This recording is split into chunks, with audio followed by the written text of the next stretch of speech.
Assalamualaikum warahmatullahi wabarakatuh. Perkenalkan, nama saya Bayu Setia Maulana, mahasiswa Prodi Tasawuf dan Psikoterapi UIN Sunan Ampel, Surabaya. Kali ini saya akan membagikan hasil penelitian kami berbentuk artikel jurnal dengan judul Analisis Kesadaran Diri Self Awareness terhadap Kekuatan dan Kelemahan, studi pada siswa MA Nurul Huda Sedati Sidoarjo. Kesadaran diri atau biasa disebut dengan self-awareness merupakan salah satu aspek penting dalam perkembangan individu, terutama pada masa remaja.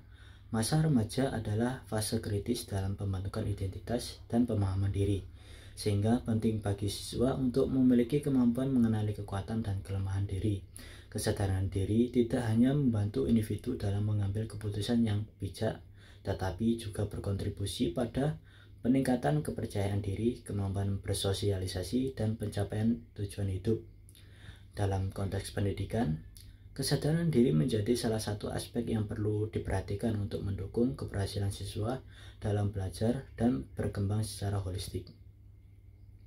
Pada tingkat madrasah aliyah, siswa menghadapi berbagai tantangan, baik dari segi akademik maupun non-akademik. Mereka dituntut untuk mampu mengelola waktu, memahami potensi diri, dan menghadapi tekanan sosial yang sering muncul dalam interaksi sehari-hari.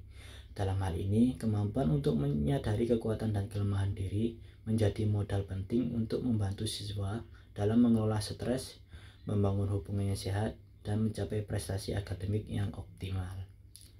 Oleh karena itu, artikel ini bertujuan untuk mengeksplorasi tingkat kesadaran diri siswa MA Nurul Huda Sedati dalam mengenali kekuatan dan kelemahan mereka, serta faktor-faktor apa saja yang mempengaruhinya. Dengan demikian, penelitian ini diharapkan dapat memberikan kontribusi dalam pengembangan program pendidikan yang mendukung peningkatan kesadaran diri siswa, khususnya di lingkungan madrasah.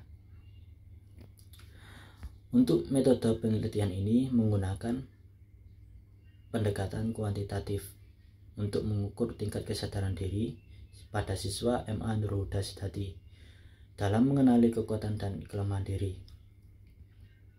Pendekatan kuantitatif dipilih karena memungkinkan pengumpulan data yang terukur dan objektif, sehingga hasil penelitian dapat dianalisis secara statistik. Populasi dalam penelitian ini adalah seluruh siswa MA Nurul Huda Sedati. Dari populasi tersebut dipilih sebanyak 80 siswa sebagai sampel penelitian. Pengambilan sampel dilakukan secara purposive sampel dengan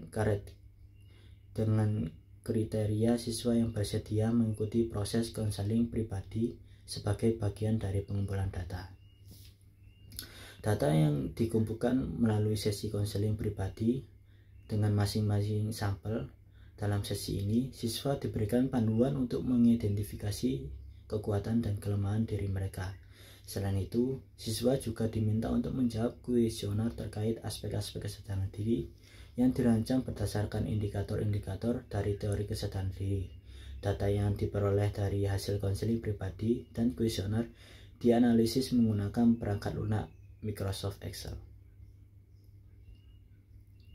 Berdasarkan data yang diperoleh melalui konseling pribadi dan analisis kuantitatif menggunakan Microsoft Excel, hasil analisis menunjukkan bahwa tingkat kesadaran diri siswa bervariasi. Dari 80 siswa yang menjadi sampel penelitian, distribusi tingkat kesadaran diri dapat dirinci sebagai berikut, yaitu untuk kategori tinggi 75% atau setara dengan 60 siswa, tingkat sedang 10% atau 8 siswa, untuk tingkat rendah berada pada 15% atau setara dengan 12 siswa. Dari 68 siswa yang memiliki kategori kesadaran diri yang tinggi dan sedang, dilakukan analisis dan identifikasi lebih lanjut untuk mengetahui kekuatan dan kelemahan pada diri mereka melalui berbagai aspek, meliputi yang pertama aspek akademik. Untuk kategori tingkat tinggi ada 31%, kategori tingkat sedang 51% dan kategori tingkat rendah ada 18%. Selanjutnya aspek psikologis. Untuk kategori tinggi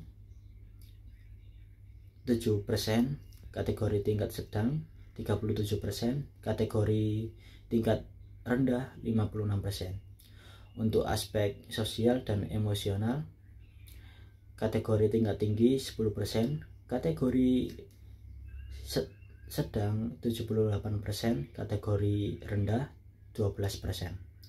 Untuk aspek minat dan bakat, kategori tingkat tinggi 65%, kategori tingkat sedang 15%, kategori tingkat rendah 20%. Selanjutnya aspek spiritual dan moral. Untuk kategori tingkat tinggi 8%, kategori tingkat sedang 88%, kategori tingkat rendah 4%. Itu saja informasi yang dapat saya sampaikan. Saya akhiri. Assalamualaikum warahmatullahi wabarakatuh.